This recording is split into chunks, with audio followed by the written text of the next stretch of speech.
15 tahun yang lalu. Saya waktu masih muda mah Katolik KTP, jadi cuma tahu bahwa Tuhan itu ada, tapi tidak mendalami firman. Jadi saya berjalan sesuai dengan kehendak saya. Saya mau apa? Saya ikutin kehendak saya, karena masih jiwa muda ya, masih jiwa muda. Jadi di dalam keadaan itu terjadilah banyak hasil yang akhirnya tidak baik. Karena kan saya berjalan dengan kehendak saya, Jadi di dalam kehidupan berumah tangga saya menikah dengan suami saya itu orang tua tidak setuju, tetapi karena saya mau, tetap saya menikah, dan pada akhirnya memang kami harus berpisah, karena akhirnya dia menemukan will dan saya diceraikan seperti itu. Saat saya diceraikan itu, saya sangat luluh lantak karena saya sangat mencintai pasangan saya. Jadi saya luluh lantak, saya merasa tidak berharga, saya merasa seperti sampah, dan saya merasa gagal karena saya berpikir bahwa dengan segala kebaikan saya, dengan segala yang saya mampu lakukan, saya bisa membuat pribadi suami saya menjadi baik atau menjadi baiklah seperti itu. Saya berusaha pakai kekuatan saya berusaha. Saya berpikir dengan segala yang saya mampu, saya bisa mengubah pribadi ini gitu. Padahal saya tahu bahwa dia itu memang playboy gitu, saya tahu gitu. Tapi saya berpikir pada saat itu dengan segala jiwa muda saya berpikir saya bisa mengubah dia seperti itu. Tapi ternyata dengan berjalannya waktu, manusia tidak bisa mengubah manusia, tidak bisa. Yang bisa kita ubah adalah respon kita. Kita nggak bisa mengubah manusia ya. Nah di situ udah berpisah. Saya 2 tahun saya tidak berani ketemu orang. Saya seperti memenjarakan diri saya. Saya ketakutan ketemu orang karena saya merasa saya gagal dalam pernikahan saya. Kan saya menggebu-gebu ingin menjalin rumah tangga ini dan saya gagal. Saya merasa malu, saya merasa sangat malu, dan juga saya merasa seperti dibuang gitu, tidak berharga gitu dengan segala pengorbanan saya merasa saya tidak berharga. Nah pada saat 2 tahun itulah saya mendalami pendalaman Alkitab. Saya ikut pendalaman Alkitab, menjadikan waktu kita kan dibuang begitu kebingungan ya, kayak orang bodoh, kayak zombie aja gitu hidup, tapi tidak ada rasa seperti itu. Karena kan kita sangat mencintai orang tersebut dan orang tersebut membuang kita begitu saja. Jadi dalam kesendirian saya putar lagu, pujian, tertidur. Kalau bangun saya putar lagu lagi pujian.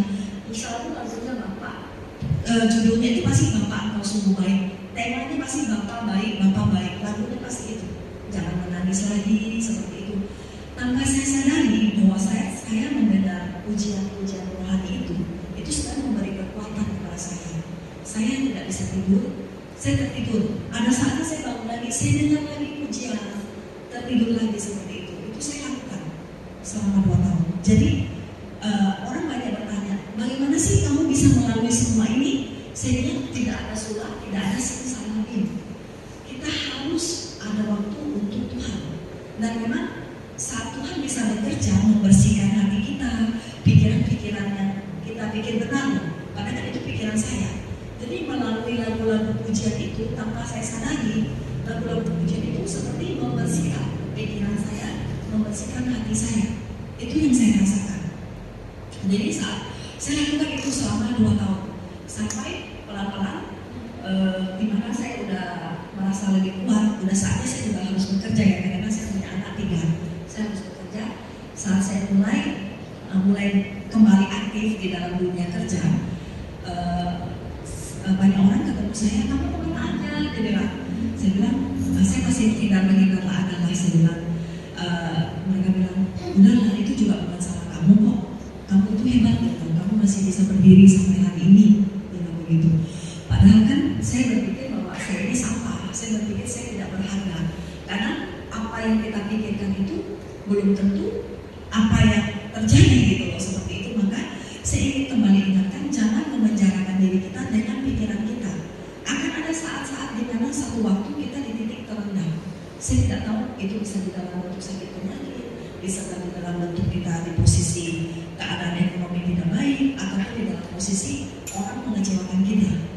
dalam hidup itu menurut saya semua orang pasti ada masalah ya. Cuma masalahnya berbeda-beda. Cuma yang saya inginkan adalah jangan membiarkan masalah itu memenjarakan kita. Karena selama 2 tahun itu mungkin memang itu lebih halusan untuk saya ya. Karena saya merasa seperti kehilangan identitas, seperti kehilangan diri saya. Jadi di dalam 2 tahun itu saya yang merasa tidak berharga, saya merasa tidak bernilai. Saya mendengarkan lagu pujian, saya mendengarkan firman bahwa kamu adalah biji mata Allah. Kamu tidak berharga bagi dunia, tapi kamu berharga bagi saya. Jadi ayat-ayat di Alkitab ini loh yang begitu memberi saya kekuatan dan kembali membuat saya sanggup untuk berdiri seperti itu. Jadi penjara di pikiran itu sangat berbahaya. Kalau kita tidak mencari Tuhan dan kita tidak membiarkan Tuhan bekerja, kita tidak bisa transformasi menjadi pribadi yang Tuhan inginkan. Coba bayangkan kalau saya terus berada di dalam kegelapan itu, anak-anak saya bagaimana gitu, seperti itu. Maka memang Tuhan yang memampukan teman-teman ini. Bagian saya mau bekerja sama dengan Tuhan. Banyak orang berkata, kenapa? Saya nggak salah, yang salah kan di sana. Kenapa Tuhan begitu? Kenapa kenapa saya?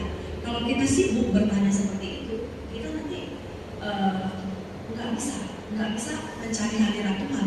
Karena kita menjalaninya itu tidak akan ada jawaban. Kita tidak akan bisa mengerti kenapa harus kita. Tetapi mungkin hal itu memang harus terjadi untuk membentuk kita. Saya kan dari awal kan memang keputusan saya, dan akhirnya hasilnya tidak baik.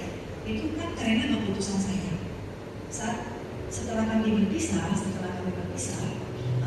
suami saya menikah dengan orang lain. Saat dia menikah dengan orang lain, kira-kira 2 tahun, akhirnya dia juga meninggal karena dia ada leukemia. Jadi pada saat dia meninggal, pada saat hari dia meninggal, saya sebelum belum pemakaman sih, dibawa ke rumah dulu kan. Sebelum saya ke rumah istrinya yang baru, saya disuruh kesaksian. Saya dulu suruh kesaksian di sekolah Santa Maria. Pada saat kesaksian, setelah saya selesai kesaksian, saya pulang. Saya naik taksi mau ke tempat suami saya disemayamkan. Jadi saya mau ke situ. Tuhan itu seperti memutar video di dalam pikiran saya. Dia memutar video. Nah, saat suami saya sebelum menikah dengan wanita ini, dia sempat selingkuh dulu. Jadi sebelum menikah dengan wanita ini, dia pernah selingkuh dengan wanita yang lain. Tetapi saya terima kembali. Kami tidak percaya di perselingkuhan pertama. Jadi Tuhan kasih tahu saya, nak, waktu perselingkuhan pertama, saya tahu kamu belum siap. Kalau saya ambil dia, kamu belum siap. Kamu pasti jatuh terbulai. Karena saya sangat mencintai suami saya. Jadi, di perselingkuhan kedua kan dari pengalaman perselingkuhan pertama, saya merasa sebagai manusia dengan kemampuan saya, dengan segala kekuatan saya tidak bisa merubah suami saya. Jadi setelah di perselingkuhan pertama, saya mulai mencari Tuhan. Jadi pada saat perselingkuhan kedua, saya tidak sesakit yang pertama. Di saat perselingkuhan kedua, iman saya juga udah mulai tumbuh. Saya juga udah mulai menandalkan Tuhan di dalam hidup saya. Jadi pada saat di dalam taksi itu ya, saya menuju ke tempat suami saya disemayamkan itu, Tuhan berkata, nah saat dia menikah dengan yang kedua ini, saya tahu kamu udah siap. Jadi saat saya ambil dia, kamu tidak akan jatuh terbulai. Saya nangis itu di taksi itu. Sebenarnya Tuhan ingin berkata bahwa memang suami saya umurnya tidak akan panjang. Tetapi kalau saya ambil, pada saat kamu belum siap, kamu mungkin bisa bunuh diri kali ikutan dengan dia. Mungkin seperti itu gitu. Jadi saat perselingkuhan yang kedua ini, Tuhan kamu sudah siap. Maka baru Tuhan ambil. Suami saya itu memang bandel, kehidupan malam. Memang dia juga udah ada sakit waktu itu, tapi dia tidak berobat. Memang ada bandelnya juga seperti itu. Jadi saya ingin kembali ingatkan bahwa Tuhan itu baik. Tuhan tidak pernah akan memberikan pencobaan melebihi kekuatan. Waktu saya di taksi itu, saya benar-benar saya nangis menjadi jarinan karena kok bisa ya ada kasih yang sebesar ini, ada kasih yang menunggu kita siap, baru Dia berikan hal itu terjadi pada kita. Nah, setelah dari kejadian itu, saya mendekat lagi dengan Tuhan gitu. Ada saat teduh, ada saat baca firman pagi gitu ya, ada saat baca. Sebenarnya baca firman itu juga nggak mesti panjang gitu. Kita siapin waktu mungkin 15 menit sampai 30 menit, kita boleh pujian dulu ya, satu lagu, lalu kita baca firman. Mungkin kadang ada saatnya kayak harus dilawan gitu, tapi kayaknya YouTube lebih enak ya gitu, handphone lebih enak gitu. Ada saat-saat seperti itu kok. Saya bukan dewa, saya masih manusia. Walaupun saya masih banyak mengalami kebaikan Tuhan, saya banyak mengalami mukjizat Tuhan, saya masih manusia, masih ada daging. Ada saat-saatnya juga kayak YouTube lebih enak gitu. Tapi kadang ada sesekali jatuh, tetapi lebih banyaknya pasti kita menang karena kita tahu bahwa Tuhan itu nyata seperti itu. Jadi kalau untuk kehidupan rumah tangga saya seperti itu. Kita jangan sampai